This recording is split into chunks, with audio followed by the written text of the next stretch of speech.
Ave María Purísima, saludos queridos televidentes, bienvenidos a este su programa María, Corazón de la Iglesia, desde el corazón de la Madre al corazón de todos los seguidores de Jesús.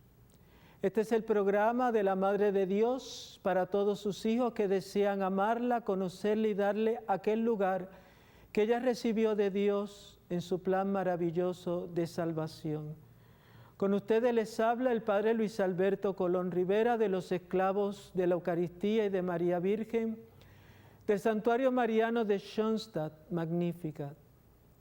El tema del programa de hoy es María en el Antiguo Testamento, pero centrándonos sobre todo en dos profecías del Antiguo Testamento que luego especialmente los evangelistas van a tener ante sus ojos para hablarnos de Jesús como el Mesías y por tanto de aquella que es la Madre de Jesús, la Santísima Virgen. El primer texto es Isaías 7, del 1 al 17. Va a ser un texto clave en la comprensión de la relación de la Santísima Virgen con Cristo. Pero veamos un poco el trasfondo histórico del texto. Según Segunda de Reyes 16:1-4 y Segunda de Reyes 27:1-8, Ahaz, el rey Ahaz, que comenzó su reinado en el 736 a.C., profesaba abiertamente la idolatría, de forma que Dios lo dejó a merced de los reyes de Siria y de Israel. Al parecer se había establecido una alianza entre Pejaj, rey de Israel, y Razín, rey de Damasco, con el propósito de ofrecer resistencia a las agresiones asirias. Ahaz, partidario de los asirios, no se unió a la coalición. Los aliados invadieron su territorio con la intención de sustituir a Ahaz por un gobernante más complaciente, un cierto hijo de Tabael. Mientras Razín estuvo ocupado de reconquistar la ciudad costera de Elat, Pejaj procedió en solitario contra Judá. Pero dice, no pudieron prevalecer. Una vez Elat hubo caído, Razín unió sus fuerzas a las de Pejaj. Siria y Efraín, el reino del norte, se habían confederado, y dice la palabra, y tembló su corazón, el corazón del rey Ahaz, y el corazón del pueblo, dice, como tiemblan los árboles del monte a impulsos del viento. Había que hacer preparativos inmediatos para el asedio prolongado y Ahaz se encontraba intensamente ocupado en las proximidades de la piscina superior de la cual recibiría la ciudad las aguas, la mayor parte del suministro del agua. De ahí que Dios le diga al profeta Isaías, sal luego al encuentro de Ahaz, al cabo del acueducto de la piscina superior. El encargo del profeta es de naturaleza extremadamente consoladora. Dirá el texto, mira bien, no te inquietes, no temas nada, y ten firme corazón ante estos dos cabos de tizones humeantes. El plan de los enemigos no tendrá éxito, no aguantará y esto no sucederá. ¿Cuál será el destino concreto de los enemigos? Ahaz había abandonado al Señor por Moloc, una divinidad pagana a la que tristemente se sacrificaban niños, y había depositado su confianza en una alianza con el rey de Asiria. De ahí la profecía condicional referente a Judá. Si no crees, no continuarás. Dios le pedía al rey una prueba de fe en la alianza, que sería el reconocimiento de que para el rey Ahaz Dios sigue siendo el rey de su pueblo. Por eso Isaías le dice de parte del Señor, pide una señal al Señor tu Dios, o debajo de lo profundo o de arriba de lo alto. El rey Ahaz responde con hipocresía, no la pediré, no tentaré al Señor, rechazando así declarar su fe en Dios y prefiriendo la política siria. El rey prefiere a Siria en vez de a Dios, y Asiria paradójicamente vendrá sobre él. Hará venir el Señor sobre ti, sobre tu pueblo y sobre la casa de tu padre días, cuales nunca vinieron desde que Efraín, el reino del norte, se separó de Judá con el rey de los asirios. La casa de David, encarnada en la figura del rey Ahaz, había ofendido no solamente a los hombres, sino también a Dios con su incredulidad. Por eso no continuará. Y por una ironía del castigo divino será destruida por aquellas mismas gentes a las que prefirió antes que a Dios. Sin embargo, las promesas mesiánicas hechas a la casa de David no pueden frustrarse. El Señor mismo por eso os dará una señal. He aquí que una virgen concebirá y dará a luz un hijo y será llamado Emmanuel, Dios con nosotros. Y se alimentará de mantequilla y miel hasta que sepa desechar lo malo y elegir lo bueno, pues antes que el niño sepa desechar lo malo y elegir lo bueno, la tierra por la cual temes de esos dos reyes será devastada. Ante la apostasía del rey Ahaz, Dios no deja de ser fiel a sus promesas. Las promesas de Dios se cumplirán en esa Virgen que nos trae al Emmanuel, Dios con nosotros, María, la Madre de Cristo. Es profetizada 7 siglos antes de cumplirse esa promesa de Dios en Cristo. La argumentación se basa en las premisas de que la Virgen mencionada por el profeta es la madre del Emmanuel y que Emmanuel, como claramente lo atestiguan las Escrituras, es Cristo. La relación de la Virgen con el Emmanuel está claramente expresada en las palabras inspiradas por el profeta Isaías. Tanto es así que en el lenguaje cristiano, María es la Virgen por antonomasia. Vamos a una pausa y continuaremos profundizando en esa presencia de María en el Antiguo Testamento.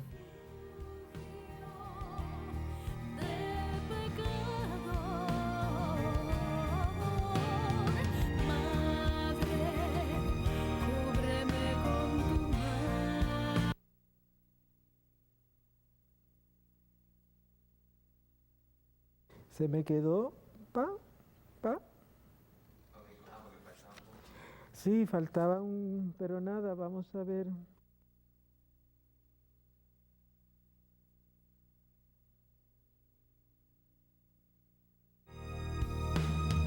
Madre, oh Virgen María. Ave María Purísima, de regreso a su programa, María, corazón de la Iglesia, desde el corazón de la Madre al corazón de todos los seguidores de Jesús. Les habla el Padre Luis Alberto Colón Rivera, de los esclavos de la Eucaristía y de María Virgen del Santuario Mariano de Schoenstatt, Magnífica. Este es el programa de la Madre de Dios para todos sus hijos que desean amarla, conocerla y darle aquel lugar que ella recibió de Dios en su plan maravilloso de salvación. Nuestro tema de hoy es María en el Antiguo Testamento y venimos analizando 2 profecías. Hemos visto la primera de Isaías y ahora nos vamos a centrar en otra profecía, en la de Miqueas capítulo 5, versículos de 2 al 3, que dice así: Y tú, Belén de Éfrata, pequeño por ser contado entre las familias de Judá, de ti saldrá quien señoreará a Israel, cuyos orígenes vienen del comienzo, de los días de la eternidad. Los entregará hasta el tiempo en la que ha de parir, parirá, y el resto de sus hermanos volverá a los hijos de Israel. Veamos una vez más el contexto histórico de este maravilloso texto. En riesgo de desaparecer el reino de Judá, sufre la amenaza de Asiria, y Sión, Jerusalén, está sumergida en un mar de penas y aflicción ante el inminente ataque del enemigo. La invasión es inminente y con ella la desaparición de la dinastía de David y por lo tanto de las promesas. El pueblo tendrá que pagar la insensatez de su rey por haber confiado en alianzas políticas y no en el Señor su Dios, que es su verdadero rey. Aunque el profeta fue contemporáneo de Isaías, su actividad profética comenzó un poco más tarde y finalizó un poco antes que la del profeta Isaías. No cabe ninguna duda de que los judíos consideraban que las predicciones anteriores se referían al Mesías. Según San Mateo, capítulo 2, versículo 6, cuando Herodes preguntó a los sumos sacerdotes y a los escribas dónde iba a nacer el Mesías, les respondieron con las palabras de la profecía: y tú, Belén, tierra de Judá. También, según el evangelista San Juan, en el capítulo 7, versículos 42, el populacho judío reunido en Jerusalén para la celebración de la fiesta formuló esta pregunta retórica: ¿no dice la Escritura que del linaje de David y de la aldea de Belén, de donde era David, ha de venir el Mesías? Hay una conciencia clara en el pueblo judío de que el Mesías nacería de la descendencia del rey David, natural de Belén. Mas ¿cómo se refiere la profecía a la Virgen María? Nuestra Señora es mencionada con la frase: hasta el tiempo en la que ha de parir, parirá. Se ha mostrado que la persona que gobernará es el Mesías.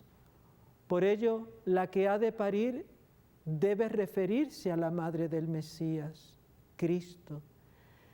Y esta no puede ser otra sino la Santísima Virgen. Así explicado, todo el pasaje aparece claro.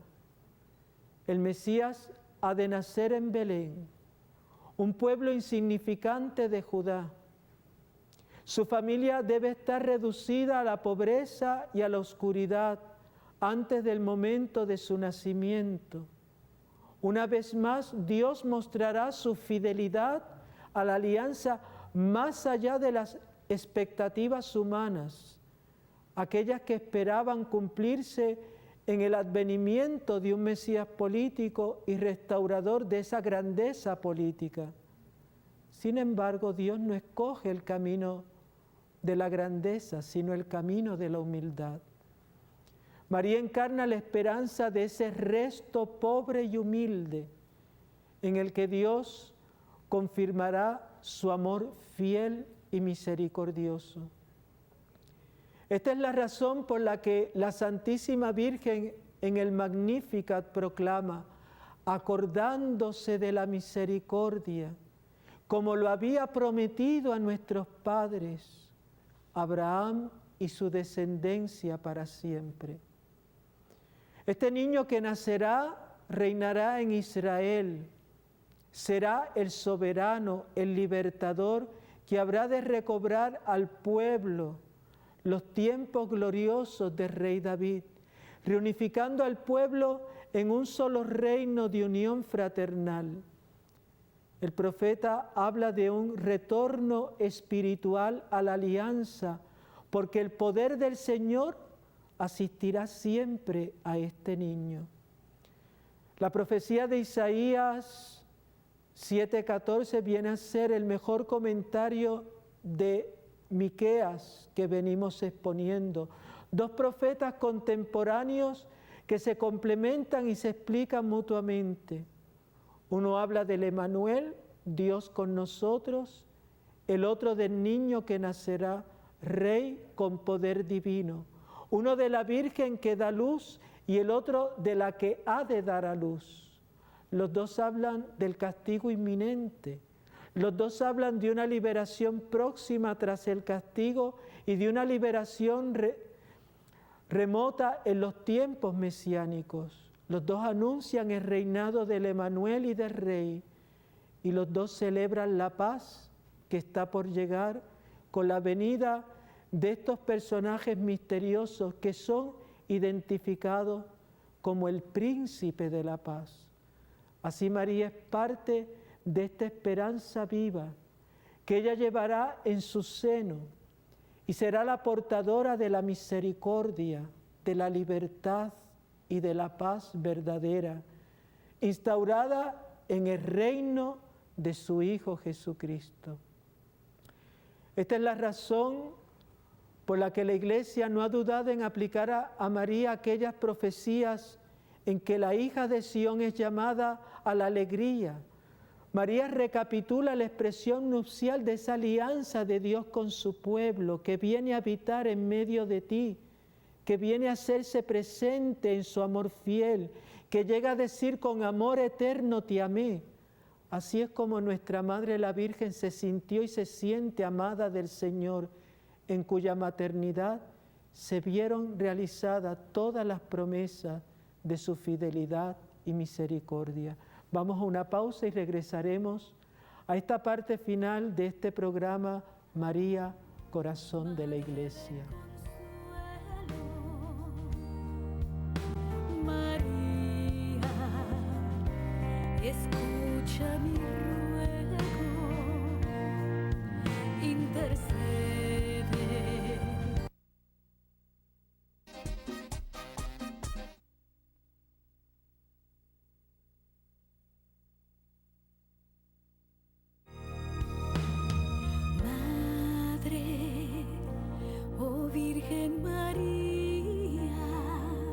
Ave María Purísima, de regreso a tu programa María, Corazón de la Iglesia, desde el corazón de la Madre al corazón de todos los seguidores de Jesús.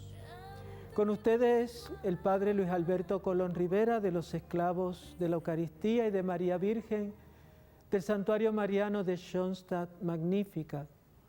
Te recuerdo que este es el programa de la Madre de Dios para todos sus hijos que desean amarla, conocerla y darle aquel lugar que ella recibió de Dios en su plan maravilloso de salvación. Nuestro tema de hoy es María en el Antiguo Testamento y sobre todo hemos ido viendo unos textos claves del Antiguo Testamento. Pero no quisiera terminar nuestro recorrido por el Antiguo Testamento, un recorrido somero, sin redescubrir algunas imágenes, figuras, personajes bíblicos, en los que la Iglesia, guiada siempre por el Espíritu Santo, bajo la lectura orante que ha hecho de las Sagradas Escrituras, descubre prefigurada en ellas a la Santísima Virgen. En primer lugar, vamos a meditar algunos pasajes del Antiguo Testamento donde la Iglesia ha visto piadosamente significada a la Santísima Virgen María. Pasajes que están llenos de simbolismos.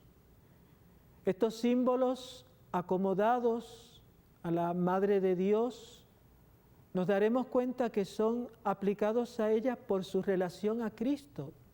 Evidente, no puede ser de otra manera.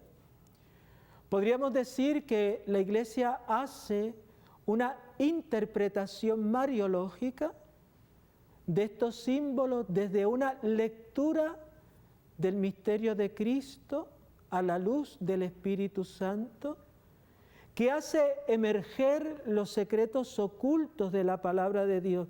Decíamos como si fueran pepitas de oro que el Espíritu Santo escondía en medio de la palabra para que en su momento salieran a flote y pudiéramos gozar de la belleza de esos símbolos. Muchos de estos símbolos vinieron descubiertos en la vida orante de la Iglesia, en su liturgia, y también en la vida orante de sus santos.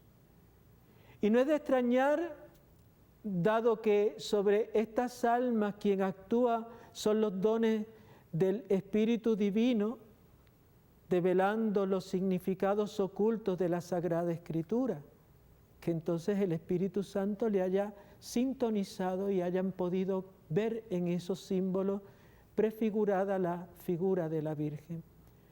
¿Cuáles son algunos de estos símbolos? Primero vamos a ver el paraíso terrenal, con el árbol que daba la vida en medio del paraíso. Figura es la Santísima Virgen como verdadero paraíso, donde Cristo, el verdadero árbol de la vida, brotó. María es como la tierra del paraíso, no cultivada por mano de hombre. Tierra incólume, intacta y virginal, surgida por la palabra de Yahvé, por la palabra de Dios, y acariciada solo por los ojos divinos. Otro símbolo es el arca de Noé, que se salvó del naufragio los que estaban allí. Asimismo, la Virgen es el arca donde Dios encerró a Cristo, la salvación del mundo. Un tercer momento lo vemos en esa paloma del arca, que por no descansar en el cieno de la tierra, en el barro, vuelve blanca el arca con el ramo verde en su pico. Qué hermosa imagen es de María. Otra la podemos descubrir en la escala de Jacob, la escalera que junta el cielo con la tierra en aquel sueño misterioso de Jacob. La escalera es el símbolo de la comunicación y de la unión continua del cielo con la tierra. Y eso es lo que María en su maternidad realiza, trayéndonos a Cristo. La vara de Aarón, otro símbolo que florece en la oscuridad del templo, del tabernáculo y en presencia de solo Dios. Y así como María florece en su presencia. El arca de la alianza, ya veremos cuando hablemos de San Lucas, fabricada con maderas incorruptibles y que encierran los grandes misterios. La zarza ardiente del monte Sinaí y que ardía con un fuego divino sin consumirse, rodeada de la majestad de Dios, símbolo también de María. Y la hija de Sión, a María se le ha aplicado este título porque los oráculos dirigidos a la hija de Sión evocan con extraordinario parecido aquellas palabras que el arcángel Gabriel dirigió a la Virgen en la Anunciación: alégrate llena de gracia, que son muy parecidas a aquellas del profeta Sofonías: alégrate hija de Sión, regocíjate de todo corazón hija de Jerusalén. O del profeta Zacarías cuando dice: canta y alégrate, hija de Sión, el Señor omnipotente me ha enviado a ti. Estas son muy similares a las piadosas expresiones que la Virgen usó en el canto del Magníficat, que contrastan con estas invitaciones a la alegría con que es aleccionada en los escritos proféticos la hija de Sión, y que María hace suya cuando dice: proclama mi alma la grandeza del Señor, se alegra mi espíritu en Dios mi Salvador. Ahí tenemos también la puerta cerrada del templo que contempla el profeta Ezequiel. La Virgen será esa puerta cerrada del templo por la que solo ha pasado la gloria de Dios y por la que ya nadie puede entrar. La Iglesia ha visto como un signo de la virginidad inmaculada y perpetua de María. Estos y otros muchos símbolos que hay en las Sagradas Escrituras revelan la hermosura, la dignidad, la grandeza, la excelencia de María. No parece sino que Dios sacaba partido de todas las cosas para refrescar en los hombres la memoria de su madre y hacer que viviéramos esperando en ella. Aquí podemos señalar también aquellos textos del Cantar de los Cantares, la joya mística del Antiguo Testamento, donde se dice que la esposa del cantar es la más agraciada de las mujeres, o cuando dice que es semejante al nardo aromático o al lirio de los valles. También en un sublime simbolismo dirá este precioso libro, que es columna de nube que sube del desierto esparciendo perfume de mirra e incienso. Todo eso es María, la esposa que exhala y expande los aromas divinos del Espíritu Santo, el amado de su alma, sagrado esposo que cubriéndola con su sombra encarnó en su seno purísimo al Verbo que era en el principio. Pasemos a contemplar algunas mujeres del Antiguo Testamento donde la Iglesia ha descubierto perfiles de la Santísima Virgen. Estas figuras han trazado algunas características que la asemejan a la Virgen. Por ejemplo, Eva, madre de la humanidad, pero para su perdición. María, sin embargo, será la verdadera madre para la salvación nuestra. Rebeca, la madre de Jacob, a quien ella le reviste de las ropas de Esaú, el primogénito, para que su padre Isaac la bendijese, símbolo de aquella colaboración de María en la obra de la gracia, en que revestidos de Cristo somos en Él bendecidos por el Padre Dios. Y así tantas otras. Nada, al terminar este programa solamente queremos recordarles nuestro email por alguna pregunta que puedan hacernos, mariacorazondeliglesia@gmail.com. Y será hasta la próxima cuando vengamos nuevamente a este su programa María, Corazón de la Iglesia.